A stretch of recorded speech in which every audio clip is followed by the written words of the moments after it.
आज से 20 साल पहले की बात है। मैं और मेरे दोनों भाई अर्पण और दर्पण मेले में गए थे।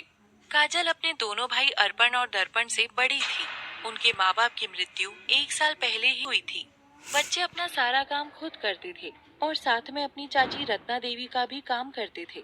रत्ना देवी बहुत ही बुरे स्वभाव की महिला थी। रत्ना देवी की नजर काजल और उसके भाइयों की प्रॉपर्टी पर थी।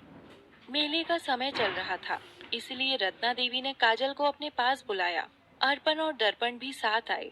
काजल बेटा, तुम तीनों बिना माँ बाप के बच्चे हो। मैं तुम्हें कोई दुख तो नहीं देती ना, लेकिन फिर भी तुमको माँ बाप की कमी खलती होगी, इसलिए मैं तुमको मेले में घुमाने ले जाना चाहती हूँ।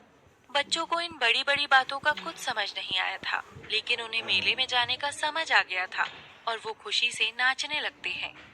रत्ना देवी कुटिल मुस्कान मुस्काई और बच्चों को मेले में लेकर चली गई।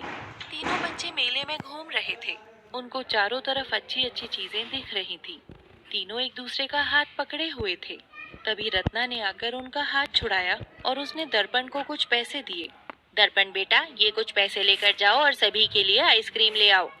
दर्पण आइसक्रीम लेने चला गया और काजल और अर्पण चाची के साथ आगे निकल गए।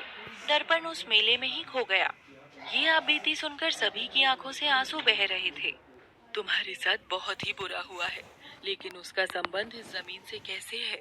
आप यहाँ इस त्रिशूल में बंधी हुई राखियाँ देख रही हैं? हाँ, ये तो बहुत सारी है।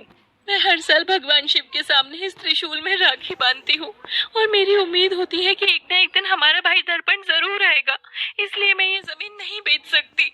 इतना सुनकर दर्पण आगे बढ़ा और उसने अपनी कलाई आगे की। उसकी कलाई पर वो जन्म का निशान था जो उसके भाई अर्पण के हाथ पर भी था।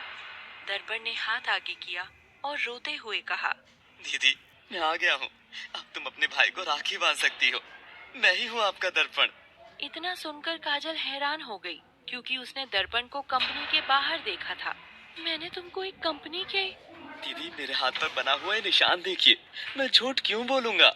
जैसे ही काजल ने उस निशान को देखा, उसने दर्पण को गले लगा लिया और सुबक सुबक कर रोने लगी। अर्पण ने भी अपने भाई को गले लगाया।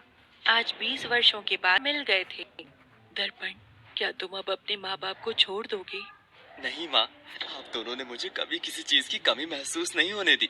मैं आपको नहीं छोड़ सकता, लेकिन मैं चाहता हूँ कि आप इन दोनों को भी अपना लें।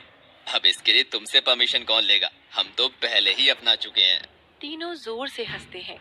काजल बेटी, अब तुम दोनों भाइयों को राखी बांधो और फिर सभी घर चलते हैं।